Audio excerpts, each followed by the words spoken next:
Mm-hmm. Okay. So we're resuming the game that you had as black against Gareyev, Yep. Damir Gareyev. And Right. so you were saying it's an exchange Slav, and I was talking about one of my GM trainers who recommended that instead of playing the exchange Slav, you're supposed to play like this. You're supposed to play E6, and then knight C3, and then C6, so that if CD, if at all white wants to dry the game out, you can play E takes D5. And Right. but I think in this game you allowed the exchange Slav. So what's the rationale behind that? Well, like I didn't expect him to play CD5 first of all because Timur is a very strong player, and at that time he was at his peak, and I expected him to play for a win and play something very aggressive, like certainly not CD5. So when he played CD5, well, what could I do? I mean, so at that point I accepted that it would be hard to fight for the first place, because to fight for the first place I had to win, and so I just continued playing normally. Sort of was there motivation for him to win as well, or not really? No, he was at +2, so even if he beat me, there was no motivation. But he's an active. He's like a fight. He's a fighter, so he would play for win any situation. I thought no, and he did actually, right? So it was a very fun game, which is hard to believe looking at this position, right? How can it be fun? Yeah, exactly. Feels like it would be a draw anytime soon. So knight C3, knight F6. Yeah. So yeah, this opening part was not so exciting actually. So he played bishop F4, I think. Yeah, bishop F4. I'm trying to remember. I thought it was A6 or was it E6? No, E6. They're very smooth, I think, right? Even bishop F5 is fine. Yeah. Oh, bishop F5. Yeah, that's right. Bishop F5. Yeah, there's also other moves, maybe A6. Okay, A6. Okay, so A6. And here he surprised me, 95, and I had no clue what to do. Even after bishop F4, I had no clue what to do. I knew bishop F5 existed, but I didn't know theory after that. And after A6, my idea was to play something like bishop G, assuming he played E3 instead of 95. Then I would play bishop G4, like maybe E6, and try to be solid. Or maybe play E6 right away. I don't remember the different lines, right? Because once you play bishop G4, you have to be careful about certain things. Let's say you play E6 after that, and your bishop can come back. So white can create counterplay with something like queen B3. And yeah, ideas like that potentially. Right. I don't remember if rook A7 was a good move here or not. I forget now. I think it was in Slav was A6, right? That's the other one. Chebanenko, maybe not here. Yeah, exactly. It was Chebanenko, I think. Yeah, but anyways, he played 95, and I was out of book. And so I was thinking, and what did I play? E6, I think I played, right?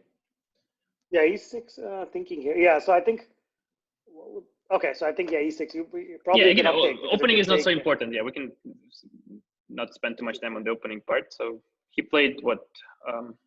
I can always cheat and look at the notation without asking myself this question. So he played E3, right? Yes. Yeah. So he just wants to continue developing. What is white's plan? Yeah, white's plan. Okay, good question. Yeah, white's plan. I mean, bishop D3, queen F3, maybe. Like he wants to either to play positional, what I expected, but after he played bishop D3, I didn't expect him to play queen F3. So again, I realized he wants to play for a win, which were some good news for me, because if white wants to play for a win, so most likely he'll give me some counter chances, and in fact he did. If instead he played some positional chess like bishop D3 and short castle, I think it just impossible to beat a strong player, like a stronger player, like in this position was black, unless white really pushes it hard to win himself. So yeah, anyways, he played, I played 95, sorry. I played 95, bishop E5, I see. And bishop actually, E7. one question about this position. After E3, knight to E5, bishop E5, it looks like he has moved his knight twice and exchanged it, right? So his knight went 1, 2, and then got exchanged for your knight, which only moved once. So it doesn't seem all that great. So what does he gain here, I guess? I think in this pawn structure, you would want to have your knight on C6. But in this case, white has a good knight on C3. And I don't have the piece to block the C file. So potentially white wants to play like rook C1, maybe move the knight and invade on the C file. So there is some rationale behind playing 95 move. So, I mean, I think.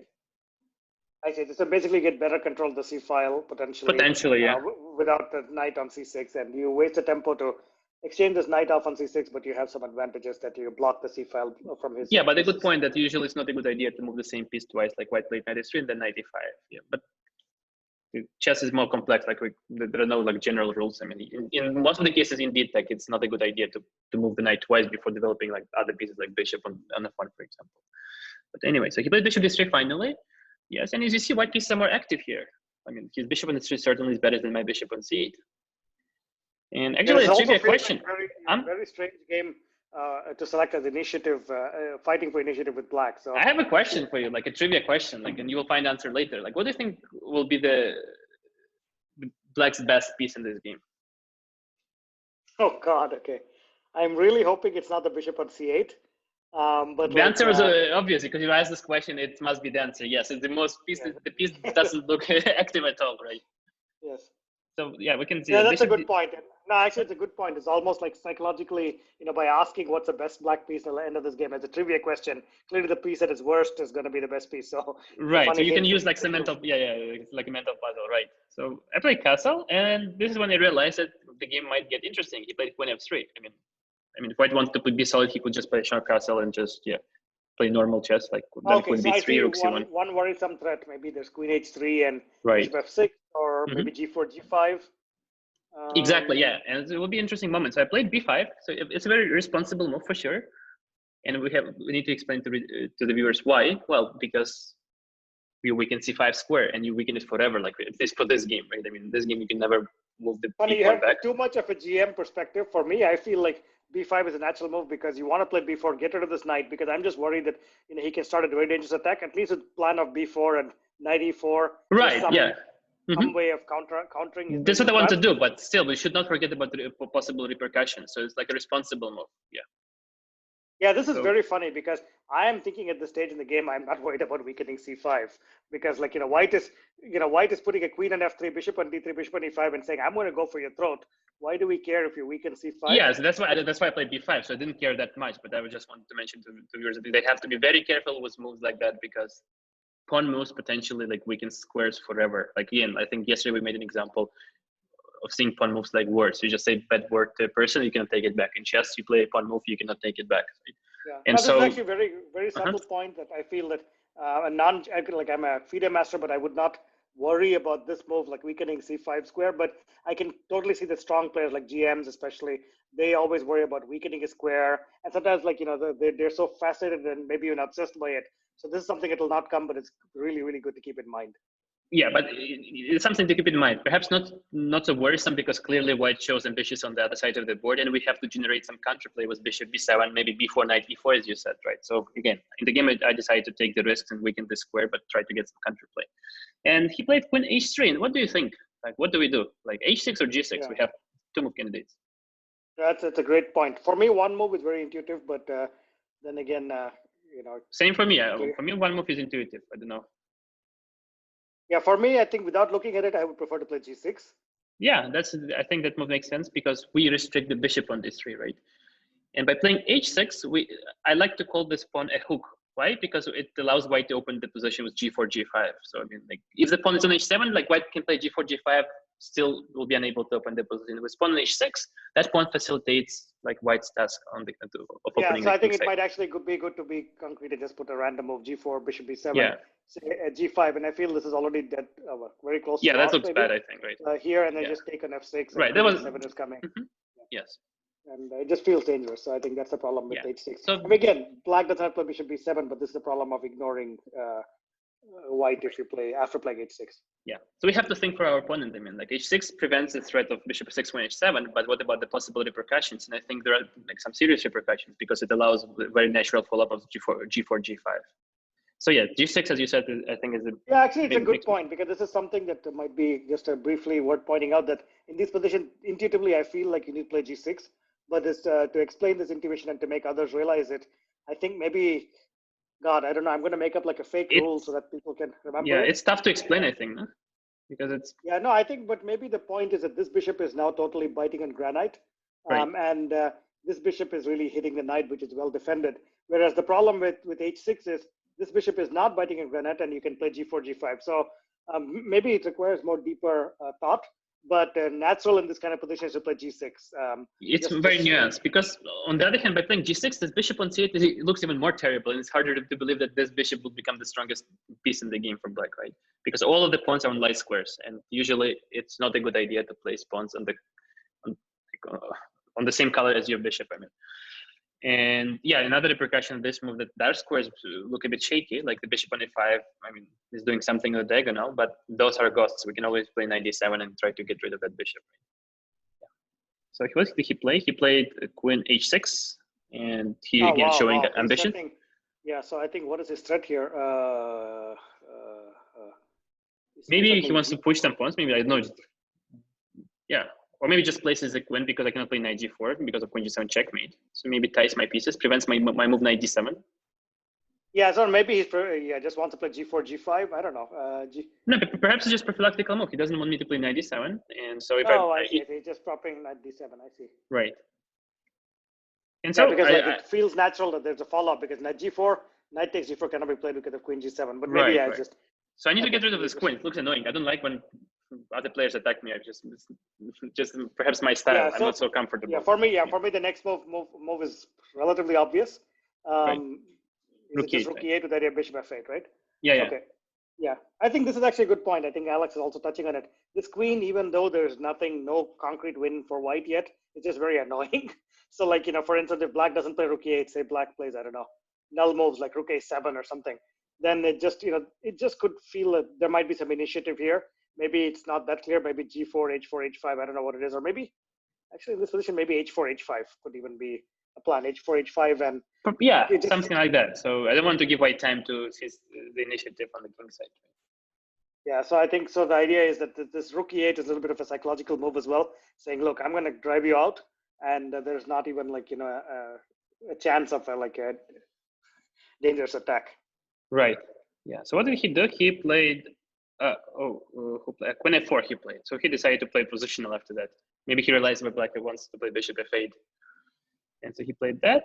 Oh, it feels like a lot of moves of the queen, but still, I guess he's able to play. Okay, that's it's quite fascinating. But again, I played move b5. So I mean, if he switches to positional chess, it'll be normal because now there is a target like c file and the c5 square.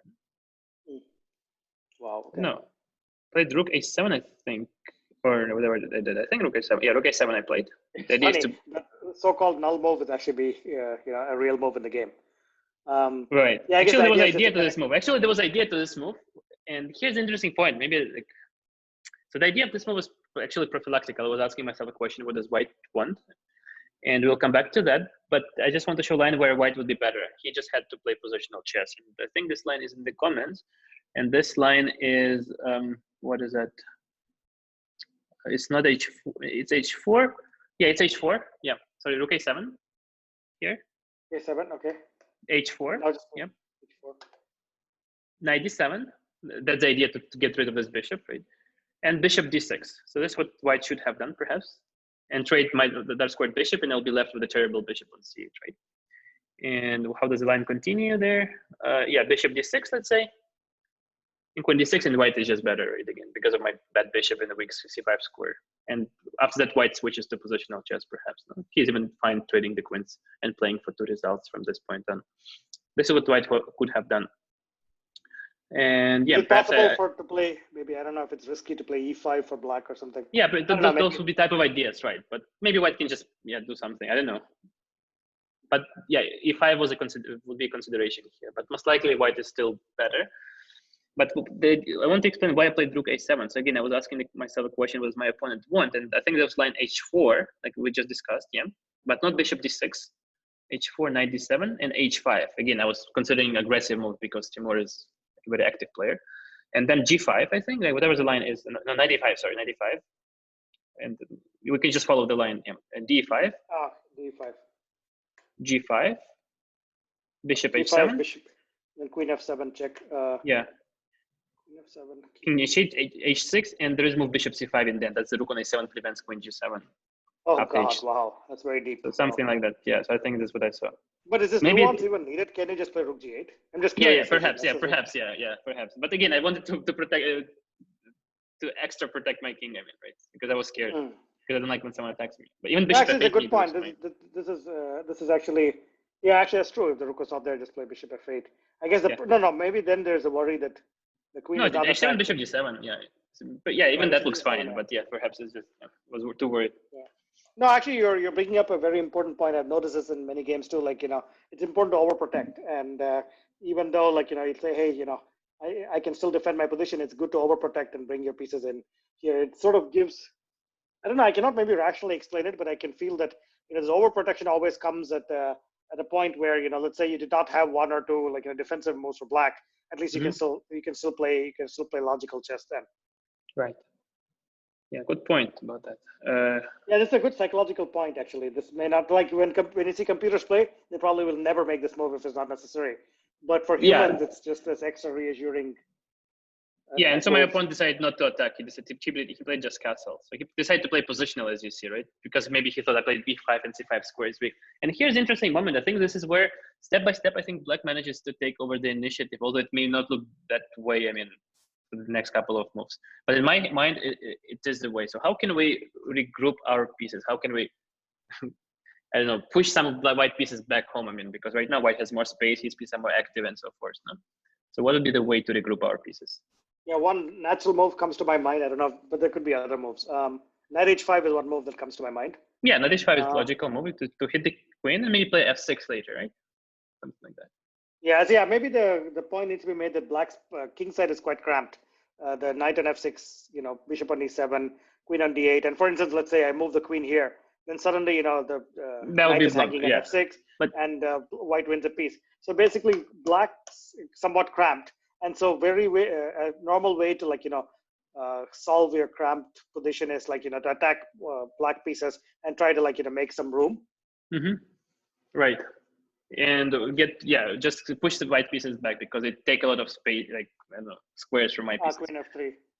And here, f6. F6 I was considering because then at least you can get the bishop pair. So actually, I assume that he played bishop g3, right? He played bishop b8 first. I mean, like not much difference. Yeah, I think. He might play bishop b8 first, maybe. This is actually an interesting nuance. He wants your rook to go to a worse square. Right, but I think there's ultimately no difference because I still want to bring it to a certain square where it doesn't matter whether it was on a7 or b7. Yeah, so rook b7, bishop f4. And what do we do here? Another interesting point. Okay, so the good thing that I'm noticing, and this again maybe like a nuance for strong players too, like you can always take this bishop pair. You can take knight takes f4, queen f4. There's no need to rush it because you can take it next move. So you might as well make it an improving move. The question is, what is a good improving move? And there is one comment I want to add. You played one move too fast for white. I think we need to step back and consider a move that doesn't seem so logical. Knight f4, why not e4? Opening the e file, there'll be targeting. Oh, okay, even better. Knight f4, e4. Yeah, this is definitely a good nuance to know here. Somehow I wasn't worried about e4 in this position because I wasn't worried about f5, but there must be some reason. I guess now actually the more I think about it, maybe it's some positional pressure. I mean, if the black pawn was an f7, that's fine. But after we played f6, we weakened e6 and g6 pawns. So white can create additional pressure on e6 by, let's say, doubling up the rooks. And playing h4, h5 and creating pressure on g6. And so that pressure on those two weaknesses is a bit unpleasant because black doesn't really have counterplay. I can play b4, but that will weaken a c5 square as well because white will play knight a4, knight c5, right? And so black is running out of good ideas. Yeah, it's sort of weird that this move f7, f6. It'll be great if the pawn can go backward, but it can't. Exactly. That's what I mean about pawn moves. Exactly. With pawn f7, black is doing fantastic, but with pawn f6, yes, I think white has an easier game here. Actually, yeah, it wasn't that easy to see it for me at the beginning, but now the more I think about it, it's obvious that the white can get pressure against the e file and also has pressure against g6. So it's one of those positions where you can play. I'm guessing. Yeah, whatever black plays, say king f7, for instance. The problem is then white has ways to develop his initiative here too. Yeah. He can always play queen h3 and force the king back most likely somewhere. But he can play rook e1 most likely, just human move and then maybe h4. Yeah, that's true. Yeah, so just unpleasant to play. Just unpleasant. Yeah. So I didn't take because of that. And also I asked myself a question: what does my opponent want? Well, I think he wants to preserve this bishop, and so he wants to play bishop h6. So let's prevent this by playing bishop f8. Oh, interesting. I was looking at bishop f8 with the idea of thinking about e5 as a threat. I wasn't. That's one of the ideas, and so now we see, again, I think of this position as a flaw. I just see my next moves. I mean, clearly, bishop f8 is not only prevents bishop h6, but it also clears the 7th rank for the rook. I can bring it to f7 and play e5 later. No? I ended up playing rook d7 later, but again, I just see the positions, the squares from my pieces here, rook d7, bishop b7, and eventually e5, and black gets counterplay in the center, right? And yeah, so that's what happened after that. Rook d1. So now black is careful. He asks a question what does my opponent want? So what do I want? I want to play e5 eventually, and so he places the rook on d1. Why? Because when I play e5, d5 pawn will become weak, right? So it's smart move. He doesn't play it on c1. I think most players would play rook c1 because I mean this is what players are usually what players do in exchange Slav. like fight with c-file, but circumstances changed, right? Maybe not, maybe right away, maybe not, but the rook on c1 would not be placed well because ultimately black would play e5 and just hit in the center. So he shows a deeper understanding, I think, because rook d1, shows that he understands what black wants to do. Rook c1 would be just a general. Yeah, it also it's not fully clear to me. I feel like it could even be played now. I'm not sure. Perhaps it can be played. Yeah. Because it's e4 is a threat, and you cannot if you take on d5. I don't know, knight d5 or something. Then this guy is hanging. So seems like it might be playable even now. Yeah. So rook d1, I didn't play e5 for a long while after that because there were some tactical considerations. It seemed like my center was weak. So yeah, no, actually, one very interesting point here. Of course, this is not good, but it's just worthwhile showing. One of the key ideas used to be that if bishop g3, you can play e4, winning a piece or something. But now this is no longer possible because, for instance, you could do knight. I still don't know. Maybe it's possible, but pin is coming. Pin is coming through. d4. Definitely. Yeah, actually, it's a good point. d4, bishop takes e4. Oh, just like that. Rook d7. Yeah, I don't know. Maybe rook d7. Oh God, this is one of those positions. No, it's crazy position. Like it's just you need time to think. I was looking. Can you play bishop c6? But I don't know. Maybe, perhaps. So basically, the idea is if rook d1, then at least you can get this rook on e8. Right. It's sort of an weird, unclear position. There's probably a better way to play. I'm thinking. Interesting. But it's a committal decision e5 because if it doesn't work, then your center is very weak and just perfect target for white pieces. Yeah, exactly. So it doesn't look like. Actually, I'm really curious. I'm sure the computer will just be laughing at e5, but I'm just wondering. Yeah, he liked rook f7 move. Yeah. Oh wow, it's actually not all that simple.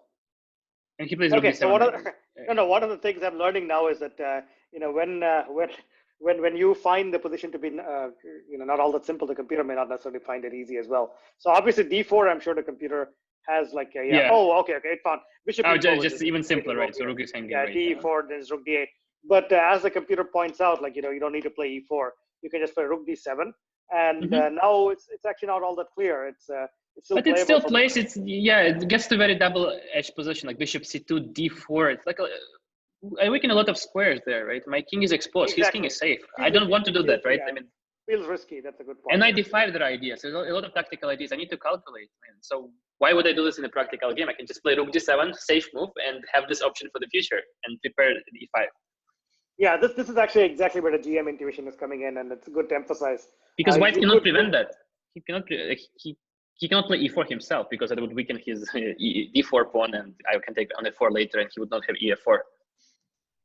Right. Yeah, this is actually very funny because it's like when I started playing GMs, I saw this funny thing that GMs do. I was initially thinking, hey, attacking chess, so GMs will all be about doing very strong attacks, and they'll be very aggressive players. And risky players. It turns out exactly the opposite is true. They're actually very conservative players. They don't want to take risks, and yet they want to win. And I didn't. It depends on the player. Like players are different. They have different styles, right? Different personalities. But I don't know. I think maybe I've seen that, especially when masters or like FIDE masters, IMs are playing GMs. I can totally see that they don't want to take too much risk. And in a way, it's like they've sort of realized that maybe if they take a lot of risk, there's an equal chance of them losing compared to them winning. So they prefer to let their deeper understanding show, and that's perhaps. But in this case, again, I was playing against stronger opponent. I mean, maybe we were equal, but he was higher rated. Like 26, 76, or. I feel like there's an unwritten code of conduct. I don't know if I'll get quoted for saying this, but there's an unwritten code of conduct amongst GMs that they try to play like rational, like maybe like conservative moves. They don't necessarily go all out on risk, and it's actually weaker players who are take a lot more risk, at least in the games I've seen. Perhaps, maybe because they didn't realize they take risk, right? Like part of experience. Yeah, that's actually funny. It's where experience teaches you that even in positions that look interesting, you don't have to take risks. And this is a great example. Like we just play rook d7. You don't need to lunge in the center. Just sort of secure your center first. Because I have a couple of moves I can prepare e5 with bishop b7, maybe king h8, move my king away from this diagonal like b1, a2 g8, and then play e5. This move doesn't run away from me, and let's bring all of the pieces into play first before I play a committal move like that. And what he did again, he thought, what does my opponent want? He played the best move, bishop c2, I think, right? What the computer suggests, right? He wants to bring bishop to b3 and prevent e5. Makes sense. Yeah, and also maybe aim for e4, potentially. But e4 will be committal move because I'll be happy to take on f4 after that, because then he'll be forced to take with the queen and his dark squares will become weak. So after that, I'll have the bishop pair and I'll try to attack pawns on dark squares like we discussed yesterday in bishop pair video, right? So when you have a bishop pair and your opponent is missing a bishop, I want to weaken squares of the color that your opponent's bishop is missing. That makes sense. So if I place e4, I take on his bishop on f4, the pawn is weak on d4. So I will try to attack his dark squares after that.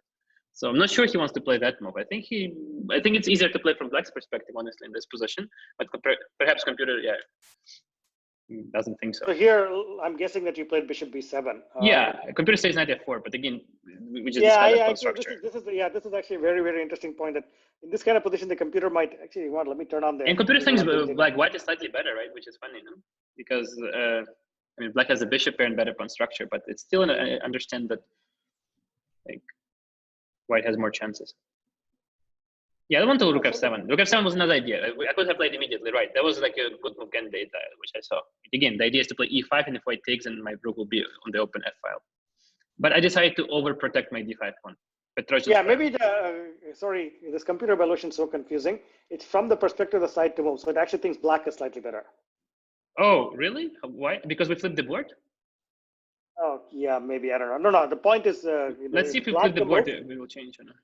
No. But I think the point is not the board flipping; it's a side to move. Because side to move. I see. Because I thought it was like so. That's smart. Okay. Yeah, we can flip back. Okay. I see. So Black is better. Slightly better. Yeah. Okay, So bishop b7, which is a possible move.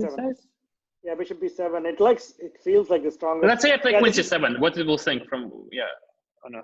I'm just trying to understand. Hanging right. Queen, right? No. Yeah, just to see about the evaluation. Like, So that's 97 for white. So he was saying white is okay, and if bishop c7, let's say, and we'd like to play after that, so let's play bishop c7. Bishop c7, and now it's basically going to give like 3 or whatever. And so it's always. Let me see if there's a way to change this. It's always giving it from the side to move. I wonder if it makes sense. White perspective, I think. Yeah, that's a bit confusing. Display info box stats is one of these things, and I keep here. No.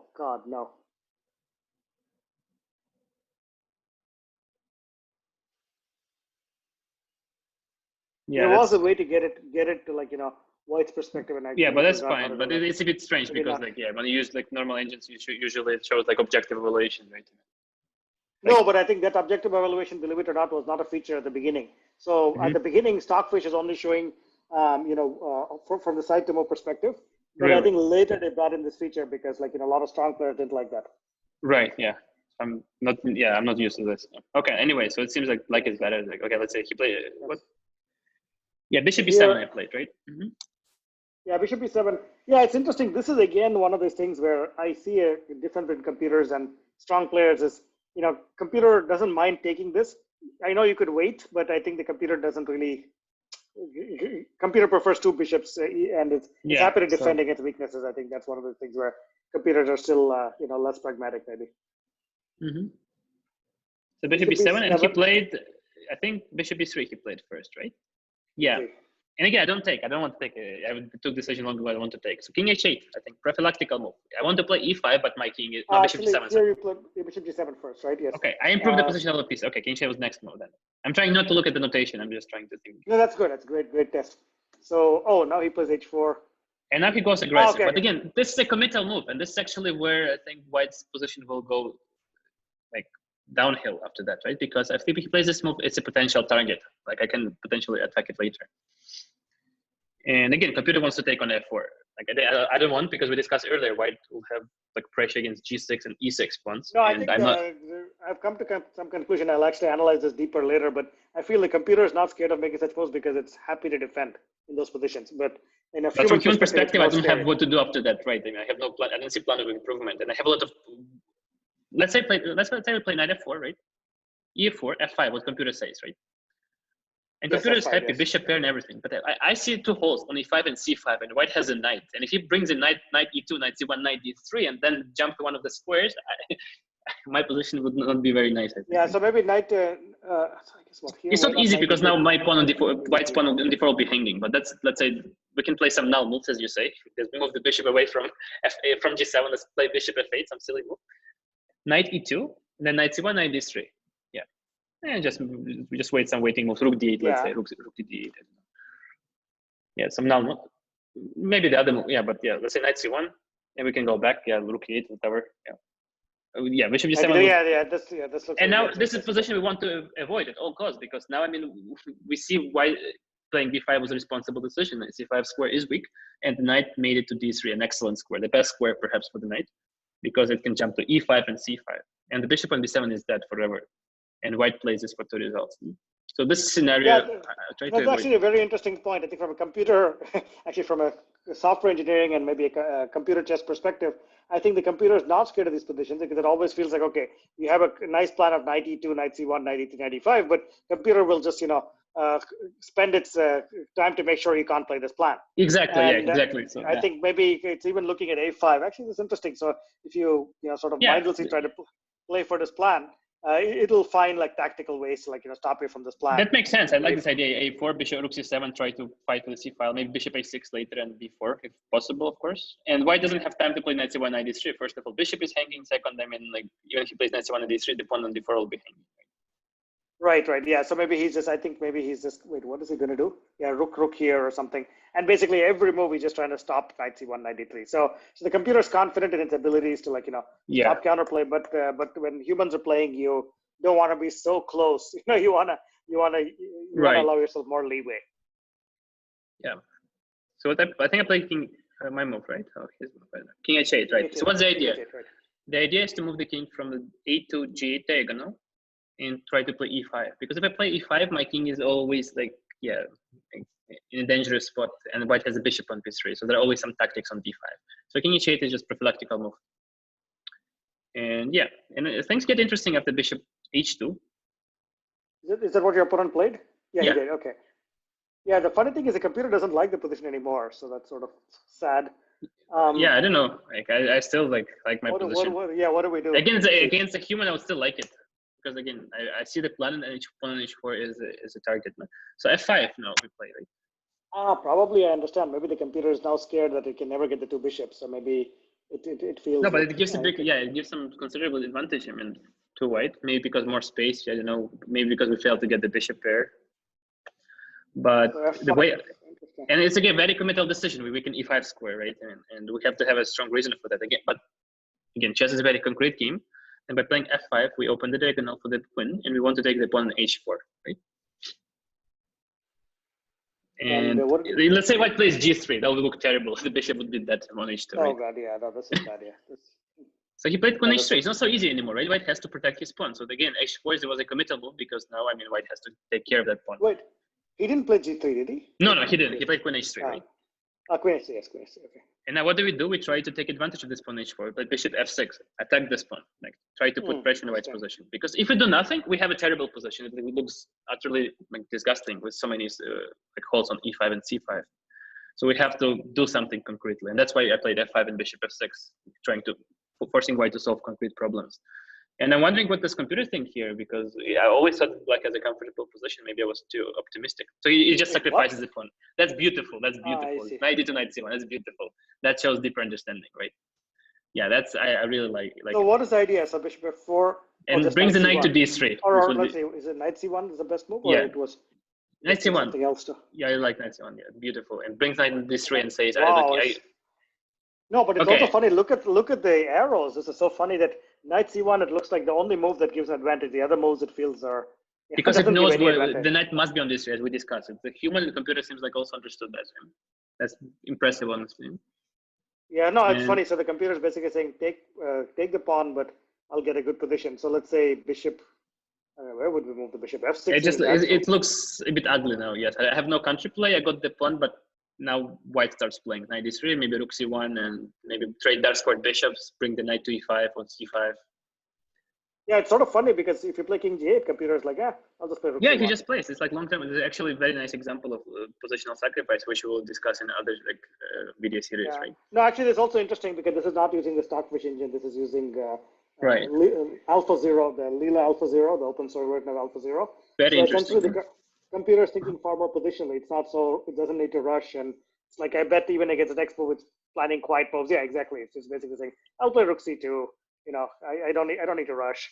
And basically the computers become like a silent killer now, which is sort of scary. Exactly, a good point. Yeah. So, and we see why those like F5 and B5 moves were committal. Like there are holes on those squares. No, if the pawn let's say on F6 and B6, maybe it wouldn't be so worrisome. Assuming I don't lose the knight on H5 with G4 right away. Yeah, to computer enthusiasts, this is really like a huge leap of bounds, because the computers weren't that strong before. Because it seems really funny that he's happy to be a pawn down for white, but nonchalantly just improve position. And how strong is this engine? Are you using GPU right now? I don't know. Yeah, I'm using GPU. I think this should be whatever, like the standard 3,000, 3,300 in strength, etc. Like a decent strength. Okay. Basically enough to beat all human players handily. I see. Yeah, but I think for me, what's impressive is not so much the fact that it can win, but it wins in such style, which is really amazing, because it basically says, hey, I'll give up my pawn and I'll just slowly improve my pieces. Yeah. And computers never thought like that before. Before, the computers always a very, very material bound. Now engines are realizing that, hey, I just want good pieces, and I can just I just need more freedom of movement, which is really I never considered. I thought that I was already taking initiative here in the analysis, but yeah, it seems like I was just wrong, because I thought white has to protect the pawn. He can play bishop e5 and try to trade the squared bishops. So if he does that, there's a concrete line of let's say bishop e5, which is not a good. Bishop e5. We take okay, and d4. So computer likes this for black. Okay, take this. Well, you're seeing it faster than me. Oh no, it's part of the analysis anyway, so I just remember. And black is just better because my bishop is now playing, and if he takes, I have knight f4, and all of my pieces are playing. So needy knight f4. Wow, this is so cool. Yes, wow, this is amazing actually. Knight going to g2. Right. Yeah. So that what I thought. Or if he played g3 and protected the pawn, that his bishop on h2 would be dead. No? But I didn't think of knight d2, knight c1, and d3 idea. So it's very, very interesting.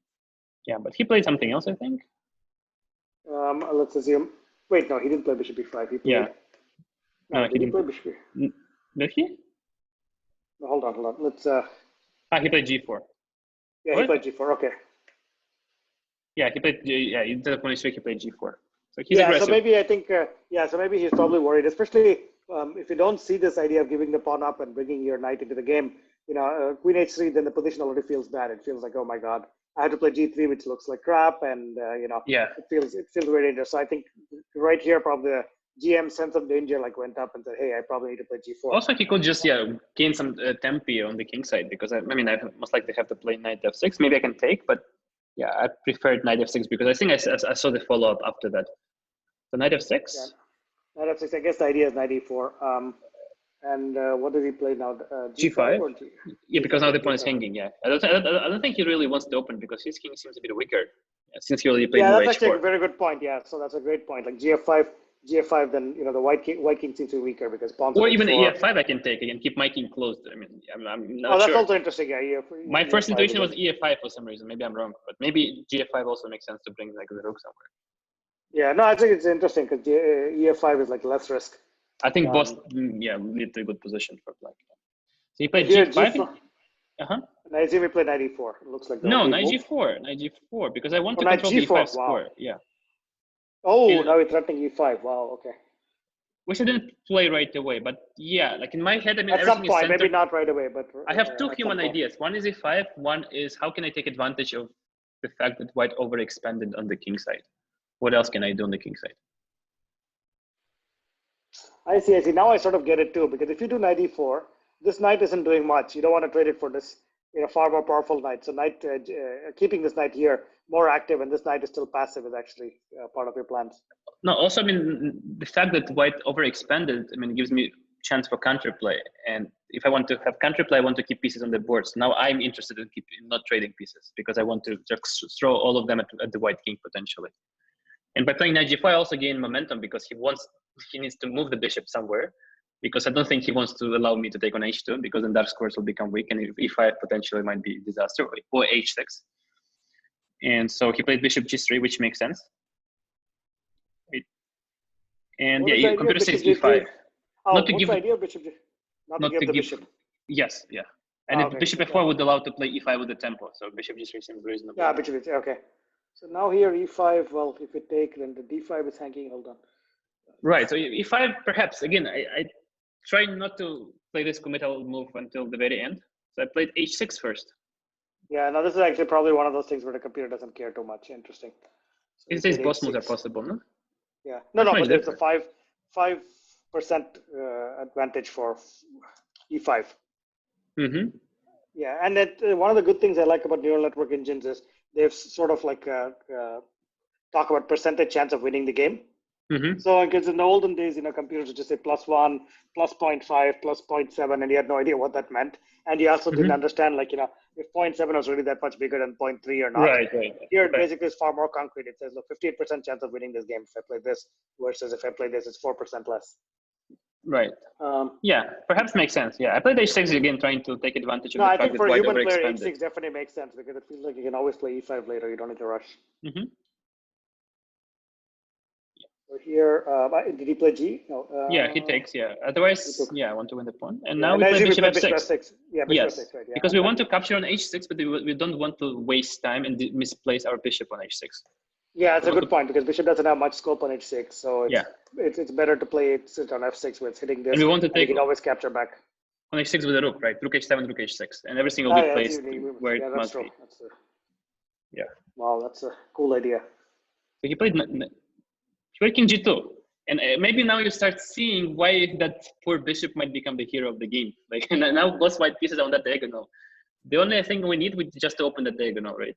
Which is not easy to do because position is closed. So yeah, rook h7. Rook h7. Yeah, rook h7, rook h6. Rook h1. Rook h6 and knight e2 makes sense. Finally, white decides to bring the bishop into the game, like knight f4, knight e3 potentially, and try to take advantage. You mean bring the knight into the game, right? Or knight f4, knight e3 or something like that. Try to control e5 square. And so what I see the next move, so otherwise maybe I would forget what I played again. Like what piece can we improve? Okay. I had a stupid idea of like this king g7, rook h8, but we want to bring the rook on e8 into the game, right? Yeah, which makes sense. That's a good point. But the problem is I see that king g7 there's even moves like, well, actually, hold on. I don't know. I guess you can also play rook e7, rook h7. Yeah, so I think that's what I played as presentation. Yeah, rook e7. Yeah, rook the idea is to bring all pieces into the. It's also now I realize the problem with this plan of king g7 here is it's not clear that the king is better on g7 compared Plus, to white has rook c1 move, and our 7th rank, is a bit weak, right? So rook e7 makes sense also from that perspective. Actually, that's a good point. Yeah, actually, that's a good point. Rook c1, and now if here it's worthwhile showing that there's rook c7 check and and bye. Say the bishop blocks and you lose a bishop. So right. So we want to pursue our idea, like in chess, and try simultaneously prevent opponent's idea, which I think is important. That's a great point, actually. Yeah. So because I think king g7, rook h8, you're just thinking of your idea, but think about your multiple ways to reach your idea. But what's the counterplay you're preventing? Right.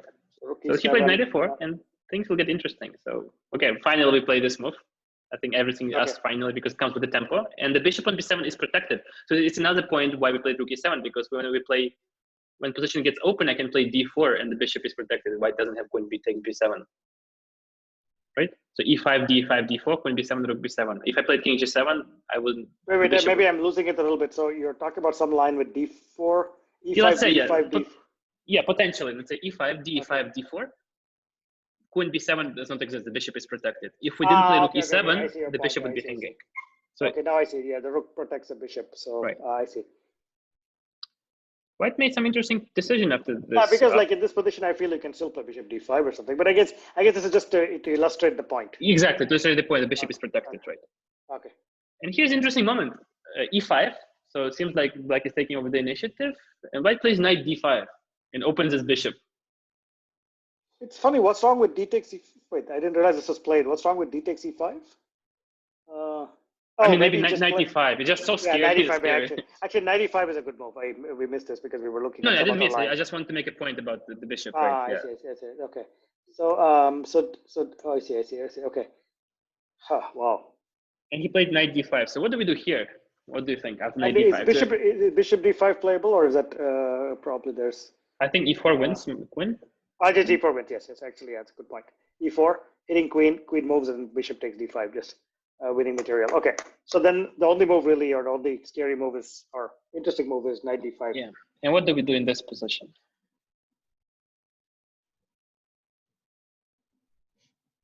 What are move candidates here?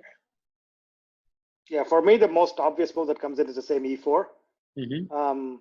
And so that the idea is if the queen moves, hopefully there's bishop takes d5. Yeah, well, I think black is just winning the piece there, right? Yeah, so just e4 is good enough, right?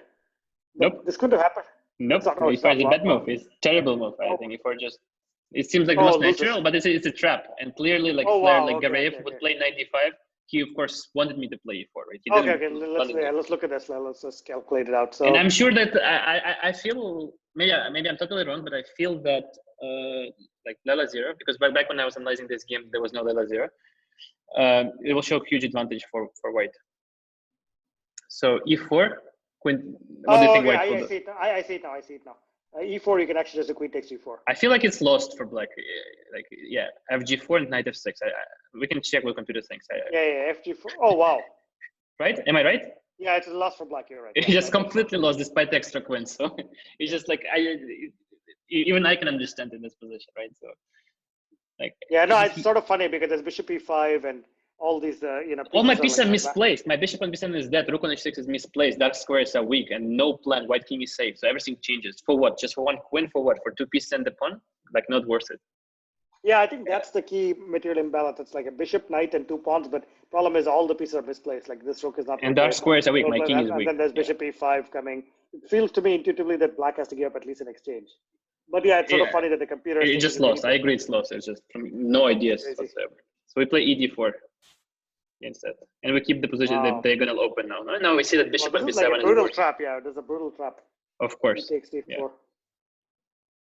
And now, it seems like, I think I agree with computer that black is much like winning, I guess, no? Because now white pieces are sort of like tied to the diagonal, like when on the 3 cannot move because knight will be hanging, and so black can use the spin to his advantage, but try to improve the position and eventually maybe go and take that knight with rook d7. So here. Yeah, maybe we can turn off the evaluation. I don't know. Oh yeah, no, I think I turned it off already. Yeah. Oh, okay. He played h5. Makes sense. I mean, my king is weak. Like, but he needs to create counterplay. You know, after that, it's actually hard, like, to explain human words. It just gets messy, right? So, but the big picture about this game, I think, like, is we have to be careful about pawn moves. So we saw some variations where b5 for black was a bad move, right? I mean, like, where white brought the knight to d3 and took advantage of the c5 square. And also, like, white pawn moves were, like, responsible, like h4, g4, g5. Why? Because then black took advantage of that by opening up the position with h6 and then e5, like actually exposing the weaknesses that white created himself, right? Actually, this position I still feel is okay to explain to humans because did you play king g7? Yeah, I want to move my king. Yeah, no, I think in this position. Oh, no, I didn't play. Did I play? Oh, no, I played d3. Sorry, I played king 7 later. I played d3 first. Okay, d3. Okay, all right. Because there is one interesting line there. I want to play e2 as fast as possible so the draw always threats him, right? Oh God, I see. I feel like black is better regardless of what I do, but. Yeah, I think at least for me, king g7 was sort of possible to explain because you can explain that if he takes or something, you can take and put pressure on d5. Mm-hmm. So, but okay, but you ended up playing a different move, so it's actually not hard, not easy to explain. Right. e3 and now okay. So he played hg6, I think, right? Which makes sense. He wants to open the h file, and here was the final line. So e2, which I think played. We want to get some counterplay, and if he played rook h6, which he didn't, let's say rook h6, I think, knight h6, queen h5, going for checkmate, and we just take the rook. Oh wow, that is scary. But I guess I can see the point now. Like if you play queen d1, let's say he does this check. I think the key point is after king J, this knight can't move. Exactly. Otherwise, it'll be like double able to checkmate, right? Yeah, it'll be checkmate. Okay. But I think the pinned piece is actually saving black here, and actually is totally winning for black now. Wow, that's such a cool tactic. Yeah, so he played rook d1, but after that, again, like I think just winning for black as long as we are precise. Wait, Because 1 second. So queen, he didn't play which way, played rook e1, got it. no, earlier, move 35, like rook d1. After hg6, e2, rook d1. Oh, rook d1, okay. He played rook d1, I see. Okay, so maybe let's see if we can work this out. And yeah, now we want to bring our king out of the corner, right? Because there's potential counterplay against it. Yeah, king g7 maybe, I don't know. Yeah, king g7. Yeah, again, I look at the notation, yeah, but it makes sense. Oh, okay, king g7. Now queen f5 is what was played. Okay, so here. But even if I don't look at the notation now, like, what is my observation right now? I mean, 7 years after I played this game, I mean, the bishop on b7 just ties white's hands. I mean, he cannot move the light squared bishop, he cannot move the knight, and his king will be always weak as long as I have this light squared bishop on the board. If I didn't have light squared bishop on the board, maybe white king is completely safe, right? But the presence of the bishop changes everything. And so I just have to be careful enough and not blunder anything. And then I think I should be able to pick up some material, because the white rook on e1 is also like tight. I mean, he cannot move because I'll play e1 and promote, right? And so white pretty much doesn't have any useful moves. So I think I played rook g6. I think I took.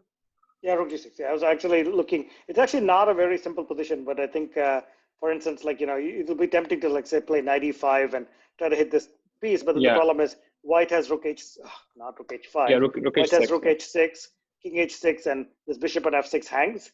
So, it's one of the problems is no matter how many times you try to attack this piece, you start understanding that white's plans to take here. So I think rook g6 is nice because it basically gets away from the rooks, and now you can finally play knight e5 or some of the attacking moves on the diagonal. Right. And he played queen h5, trying to still create some sort of attack. Yeah, checkmate. Well, okay, he's trying. Almost, yeah. It's not checkmate. Yeah, right. Almost checkmate. Yes. And let's just prevent all of the ideas. I think I played knight h6 if I remember correctly. Right? And the idea is just to block that and open the g file. So again, the white king is even more unsafe now because this is actually, relatively speaking, like, this is a hard move to see from a few moves before, because you don't want to move pieces back when you're trying to attack. Right. But this is a great move because it stops all of white's counterplay, and now this bishop's also pinned. Can't move because the rook can take white is just completely pinned. He cannot do anything. He cannot play rook e2 because rook e2, queen e2, bishop d5. So his queen is like. Yeah, I think this is worthwhile saying. Rook e2, queen e2, and suddenly 2 attackers on this piece, and only 1 defender, and black wins. Right. Yeah. So here it really looks like white is in zugzwang. Yeah. What did he do? Okay. King h2. F3. Yeah, king h2. He moved the king. Yeah. What can you do from human perspective? And yeah, here I got a bit crazy. Again, I just went for the material. So how can we go for the material straight?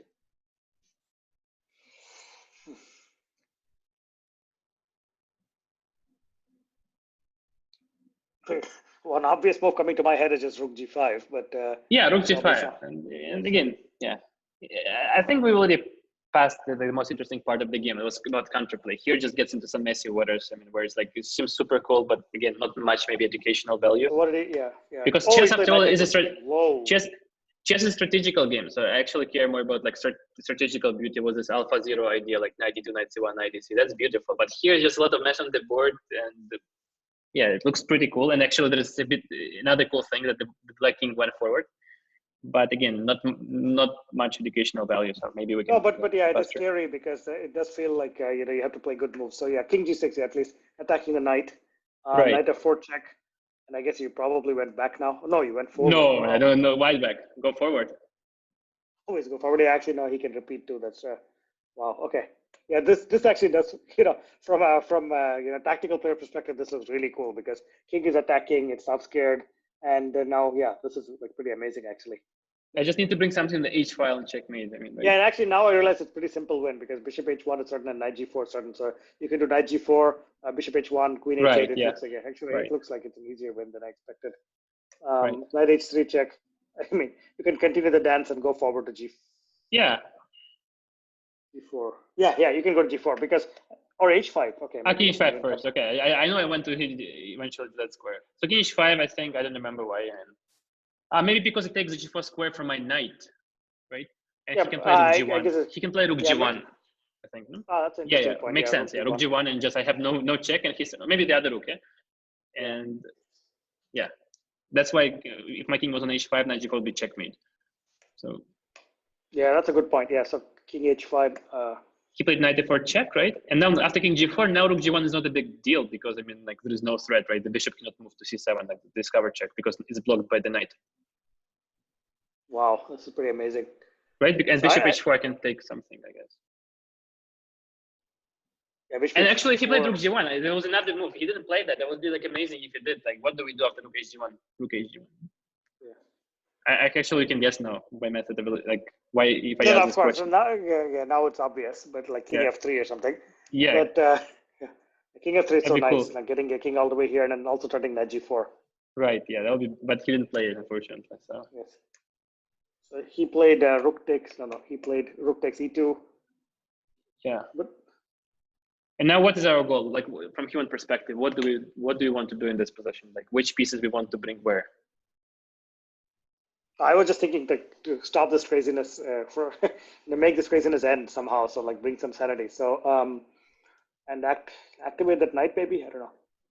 Yeah, we want. My intuition is just to bring pieces to the h file. Yeah, like rook h7 and queen h8. But first we need to move the knight. So knight f5, and yeah, white doesn't have time. Interesting. I was actually thinking of something. Maybe like, I thought you can just take and play king f3, but yeah, okay, maybe it's a different line. Perhaps also wins. Perhaps, yeah. But knight f5 just creates a deadly threat on the h file. Like, oh yeah, I see. The queen h8 and queen h1 are threatened. Yeah, I see. Yeah, this is also like pretty good. Yeah, and so he played knight g6. Okay, yeah, I don't know, and then he resigned at rook h7. Knight g6. He just okay. I see. Rook h7, rook h1. It was a time travel, most likely. It was most likely playing on without increment. So I don't know. So it was a crazy game like that. Yeah. Can you take on e2 and not get mated? No, you will get mated because he plays knight e5 check. No, you can't. You take back. So yeah, so you can actually safely take on e2. I guess so, but yeah, rook h7 is just checkmate by force, right? Yeah, of course, that's true. No, that's true. Right. Rook h7, yeah, and any block you just take on h4. Yeah, exactly. Yeah, it'll be checkmate, right? So crazy game like that, yeah. Yeah, pretty amazing game actually. I must say, I've not seen such cool games in a while. Yep, and it was played against a player who is as crazy as me. He's also a very aggressive player. He's also like super tactical. I mean, and so it was very nice to win this game, of course. Yeah, anyways, that was really amazing. Yep, and yeah, so maybe we can stop this for now.